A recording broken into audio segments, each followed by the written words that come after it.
বন্ধুরা, আজকের ভিডিওটা হয়েছে 25 তারিখ শনিবারের ভিডিও। আমি বাবার বাড়ি গিয়েছিলাম, তোমরা অনেকেই জানো। এটা হলো আষাঢ় দিনের ভিডিও। তো সেদিন সকালবেলা স্নান টান করে চাটা খেয়ে আমরা সকালবেলা একটু শপিং করতে চলে গেলাম। বাড়িতে একটু গিফট দেওয়া বাকি ছিল, সেইগুলো কেনাকাটা করতে চলে গেলাম। এইটা হচ্ছে আমাদের একদম গ্রামটা, নদীর এই পারে গ্রাম, ওই পারে হলো আমাদের মানে হোম টাউন আর কি, উদয়পুর। আর এখানে আশেপাশে কিছু দোকান আছে, আর বাকিটা হয়েছে সায়েন্স সিটি। আর এটা হচ্ছে ত্রিপুরার সবচেয়ে বড় নদী, গোমতী নদী। এই ব্রিজটা দেখতে পাচ্ছ, এটা হচ্ছে একটা ঝুলন্ত ব্রিজ। এটা আগে ছিল না, আমরা যখন স্কুলে যেতাম না তখন নৌকাতে যেতাম।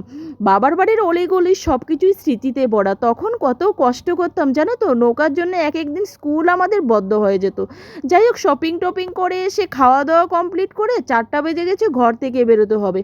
সেদিন প্রচুর গরম ছিল। এই হয়েছে আমার মাস্তুতো বোন, আর আমার মা কান্না করছে। আমি চলে যাবো বলে আমার মাস্তুতো বোনের বর এসেছে, সবাইকে তো আর দেখাতে পাচ্ছি না। ওই সময় এতটা এইটুকুই রেকর্ডিং করেছি। আমার ভাই বেরিয়ে পড়বে, তাই আমাকে বলল। আর ছোটো ভাই অনেক আগেই বেরিয়ে গেছে, ভাইয়ের বউদের সঙ্গে আর রেকর্ডিং করা হলো না গো। এই দেখো, আমরা গাড়িতে বসে পড়েছি। অনেকটা আসার পরে না এত বৃষ্টি শুরু হয়েছে, কি বলবো তোমাদেরকে, প্রচুর বৃষ্টি।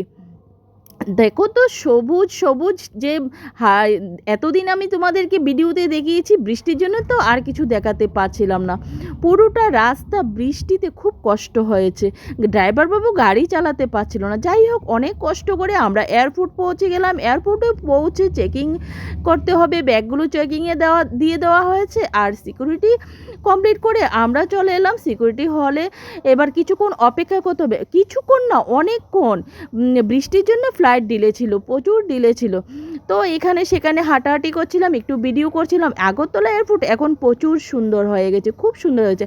আগের পুরনো এয়ারপোর্টটা চেঞ্জ হয়ে গেছে, তাই খুব সুন্দর করে নতুন করে এখন বানিয়েছে। আর অনেক দেরি বলে আমার বর কী করেছে, সিঙ্গারা নিয়ে আসলো আর কপি নিয়ে আসলো। আর মেয়েকে একটুখানি কপি দিয়ে দিয়েছে। ছোটো মেয়ে তো আমার ভিডিওতে আসতে চায় না, তাই তোমাদেরকে দেখাতে পারি না। আর আমার বর গরমের জন্যে সেই হাফ প্যান্টেই বেরিয়ে পড়েছে। কি বলবো, ওর তো মানে আর বলে লাভ নেই। আর হাতের মধ্যে মস্তানের মতো একটা কড়া লাগিয়েছে, মায়ের বাড়ি থেকে কিনেছে। বাবা খুব দেখাচ্ছে বলছে। আর যাই হোক, এখন অনেকক্ষণ বসে কফি টপি খেয়ে আমরা বোর্ডিং করে ফ্লাইটে বসে পড়েছি। আর বর দেখো হাই করছে। আর ফ্লাইটের ভিতরটা তোমাদেরকে দেখিয়ে দেবো। আর মেয়ে তো মুখটা ঘুরিয়ে নিলেও দেখতে পেয়েছো। আর আজকে থেকে 23-24 বছর আগে আমি ইন্ডিয়ান এয়ারলাইন্সে বসেছিলাম, আর সেদিন আমাদের ইন্ডিয়ান এয়ারলাইন্স ছিল। আর আমার মোটামুটি খুব ভালোই লেগেছে বলতে পারো। ইন্ডিয়ান এয়ারলাইন্সে খাবারও দিয়েছিল, ইভিনিং স্ন্যাক্স দিয়েছিল।